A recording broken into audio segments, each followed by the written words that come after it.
On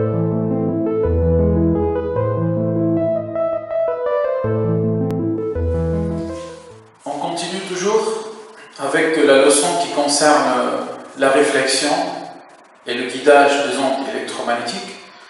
Donc on a déjà fait le premier grand paragraphe qui concerne la réflexion des ondes électromagnétiques.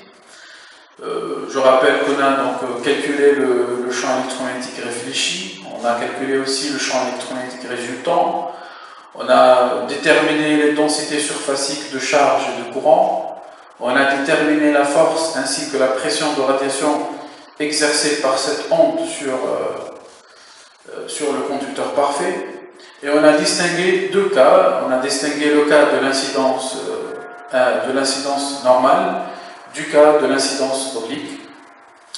Et dans l'incidence oblique, on a parlé de deux cas possibles. On a dit que soit le champ électrique est perpendiculaire au plan d'incidence, soit le champ magnétique qui est perpendiculaire au plan d'incidence. Et aussi on a parlé un peu du cas du conducteur réel, où on a introduit notamment le coefficient de réflexion et de transmission en amplitude. Maintenant, on va appliquer tout ça donc, sur le guidage des ondes électromagnétiques. Donc on va passer au deuxième grand paragraphe qui concerne donc, le guidage des ondes électromagnétiques. On commence donc par le premier sous-paragraphe. Donc le but de ce premier sous-paragraphe, c'est la présentation du champ électromagnétique guidé. Voilà, et on va parler notamment de la discrétisation. Donc on va voir c'est quoi la discrétisation. Donc je vais reprendre le même schéma et le même cas de figure que le paragraphe 1.5.1. Donc je rappelle que ce paragraphe qui concerne l'étude de la réflexion oblique sur un conducteur parfait, plan, donc d'équation Z égale à 0. Je rappelle que le champ électrique, dans ce cas, est suivant Y, donc il est orthogonal au plan d'incidence. Je rappelle que le plan d'incidence est formé par le vecteur d'onde KI et la normale à la surface du conducteur. Et je rappelle donc l'expression qu'on a trouvée du champ électrique dans le vide, c'est-à-dire du champ électrique résultant, qui est donc le résultant de la superposition de l'onde incidente et de l'onde réfléchie. Je rappelle aussi l'expression du champ magnétique résultant. Je rappelle que ce champ électrique elle présente une structure qui est hybride, c'est-à-dire qu'elle est stationnaire suivant la direction Z, alors qu'elle est progressive suivant la direction X. Donc qu'est-ce qu'on va faire? Donc on va former un guide d'onde. Comment? Donc tout simplement, donc on va ajouter un deuxième conducteur plan au-dessus du premier, donc à ce niveau-là. Donc on va ajouter ce plan, voilà. Donc appelons A l'abscisse de ce plan. Donc en 3 dimensions, le plan, on peut le tracer comme ça.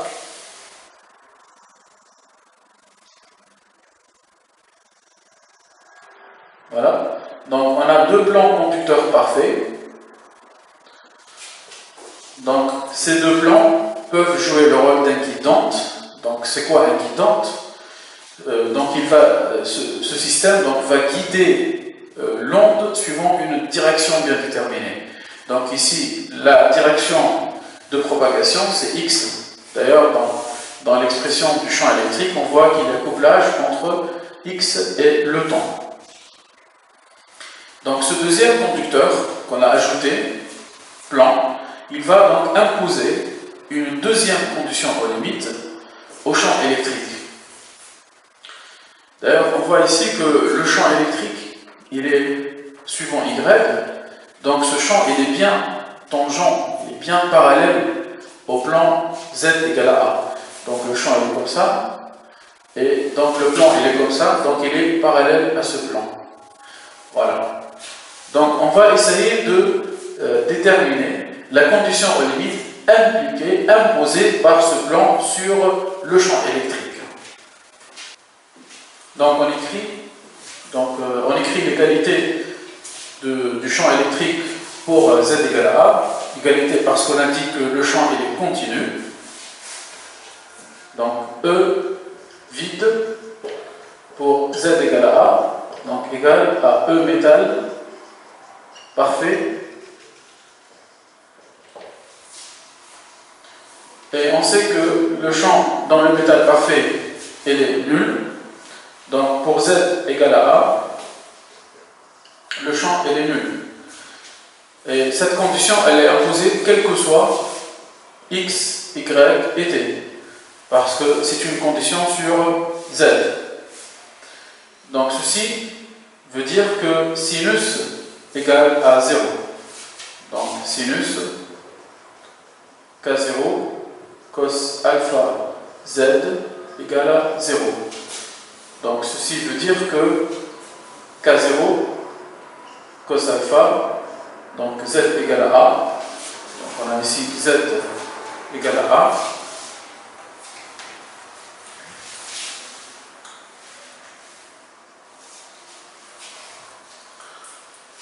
Égale à NP. Donc on sait très bien que le sinus il s'annule pour NP avec N c'est un entier. Donc on va trouver que K0, donc cos alpha égale NP sur A fois K0. Donc c'est égal à NP sur A fois 2pi sur lambda 0. Donc je rappelle que K0 ça c'est la norme du vecteur d'onde dans le vide loin de source illimitée. Je dis illimité parce que K0 il est associé à l'onde incidente avant qu'elle entre dans le guide. D'accord? Donc c'est égal à 2pi sur lambda 0, donc c'est égal à n fois lambda 0 sur 2a. Voilà. Donc ça c'est la condition imposée donc, sur cos alpha. Donc on voit ici que le cos alpha, donc il prend des valeurs discrètes, bien déterminées. Donc l'angle alpha, il va prendre des valeurs discrètes, bien déterminées.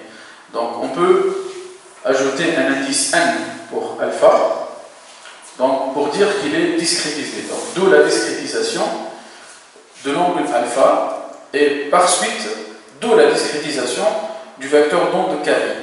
Parce que alpha, elle représente l'angle d'incidence du vecteur Ki.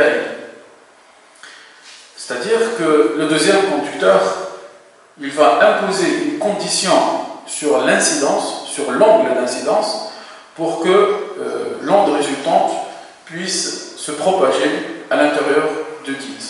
Donc, c'est pas n'importe quelle onde, c'est pas n'importe quelle onde hybride de cette façon peut se propager dans le guide. Il faut ajouter donc cette deuxième condition. Donc on peut réécrire l'expression du champ électrique dans le vide à l'intérieur du guide de cette façon. Donc E vide égale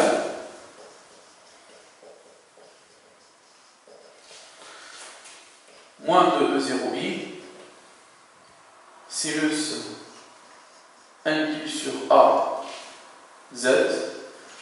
Donc NP sur A, ça remplace le K0 cos alpha fois cosinus fois sinus oméga t moins x y. Donc ici je vais noter cette grandeur, cette kg. Donc j'ai comme guide, K guide. Donc pour dire que ça c'est la norme du vecteur d'onde dans le guide. Parce que la propagation dans le guide, elle est suivant le vecteur x. Donc ici on a un couplage entre le temps et l'espace qui est x. D'accord? Donc la propagation, elle est bien suivant x.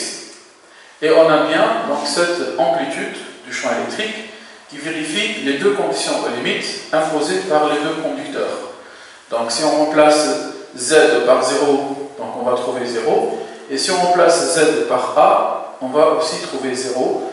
Donc ces deux valeurs nulles qui sont des nœuds, sont imposés par les deux conducteurs, Z égale à 0 et Z égale à 1. Voilà. Donc ce champ électrique, il décrit donc ce qu'on appelle un mode de propagation dans le guide numéroté N. Donc ça, ce qu'on appelle, donc ça c'est un champ qui est associé au mode N de propagation. Notez ce mode, donc il est noté TEN.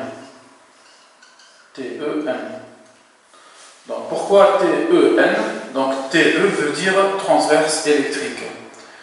Donc et N c'est l'indice du mode. Et les transverses électriques, c'est clair parce que le champ électrique il est suivant Y, donc il est bien orthogonal à la direction de propagation. Et on note, on appelle N égale à 1 le mode fondamental. D'accord? Donc N égale à 1, il est appelé mode fondamental. Remarquez ici que le champ magnétique, il n'est pas transverse, donc parce qu'il présente deux composantes. Donc le champ électrique et le champ magnétique, il présente une composante qui est appelée longitudinale, qui est celle-ci, donc on va noter BL. Donc L ici veut dire longitudinale. Pourquoi longitudinale? Parce que c'est une composante qui est suivant la direction de propagation, qui est la direction X, et il présente une composante transversale, notée BT. Donc pourquoi BT? Parce que elle est transverse, elle est donc perpendiculaire à la direction de propagation. Donc ici, on va noter aussi, ça c'est KG, et K0 cos alpha, donc elle est remplacée par NP sur A dans l'expression du champ magnétique qui est imposée donc, par le deuxième conducteur. Donc on trouve donc, les deux nouvelles expressions du champ électromagnétique dans le guide. Et donc ici le guidage, donc en fait physiquement le guidage consiste en une réflexion, en des réflexions multiples du champ entre les deux conducteurs. Donc cette réflexion, donc elle va continuer comme ça. Voilà. Donc cette réflexion multiple, c'est elle donc, qui va donner le guidage. Donc normalement, ces angles sont tous égaux. Voilà. Donc c'est pas bien tracé, mais normalement tous les angles sont égaux parce qu'on respecte toujours la loi de Descartes. Donc j'ai dit que le champ magnétique ici présente une composante longitudinale, donc il n'est pas transverse magnétique. Donc l'onde dans le guide elle est transverse électrique, mais elle n'est pas transverse magnétique. Est-ce qu'on peut avoir une onde dans le guide transverse magnétique? Oui. Comment? Donc il suffit de reprendre ce cas, mais avec une incidence oblique où le champ magnétique, c'est lui qui est orthogonal au plan d'incidence. C'est-à-dire, le champ magnétique il est suivant Y. Donc vous pouvez voir le paragraphe 1.6. Dans le paragraphe 1.6, donc on a étudié le cas où le champ magnétique et c'est lui qui est perpendiculaire au plan d'incidence. Dans ce cas, donc si on refait le calcul et on impose la deuxième condition aux limites grâce à ce deuxième conducteur, donc on va trouver une onde électromagnétique qui est transverse magnétique, et dans ce cas on va l'appeler TMN, donc indice N, pour dire que c'est le mode N, et le champ électrique dans ce cas, il n'est pas transverse. Donc dans un guide de ce type, on ne peut pas trouver une onde qui est transverse magnétique et électrique à la fois. Donc soit elle est transverse électrique comme dans ce cas, soit elle est transverse magnétique. Et enfin, donc, on peut tracer l'amplitude du champ électrique en fonction de Z. Donc on va le tracer ici.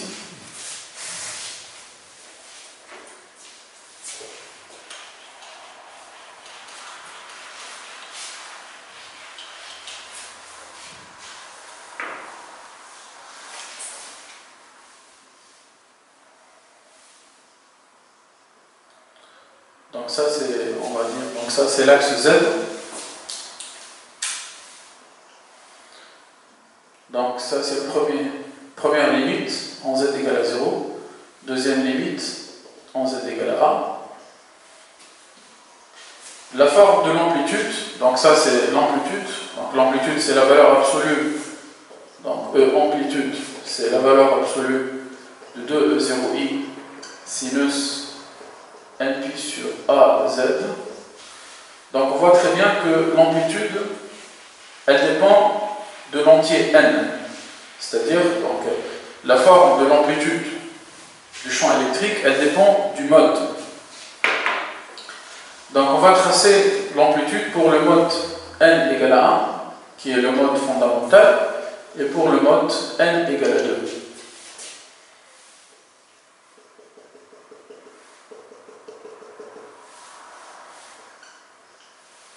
Voilà.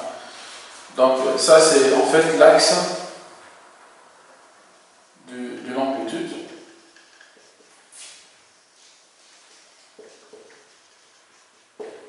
Voilà. Donc si n égale à 1, donc on obtient un sinus qui est de période 2a. Donc la courbe elle est comme ça. Donc on a ici deux nœuds et un ventre. Par contre, donc si on prend n égale à 2, donc ici le sinus il présente une période égale à a. Donc en valeur absolue, donc on va trouver une courbe comme ça. Donc ici on va trouver 3 nœuds possibles et 2 ventres, dans le cas où n égale à 2.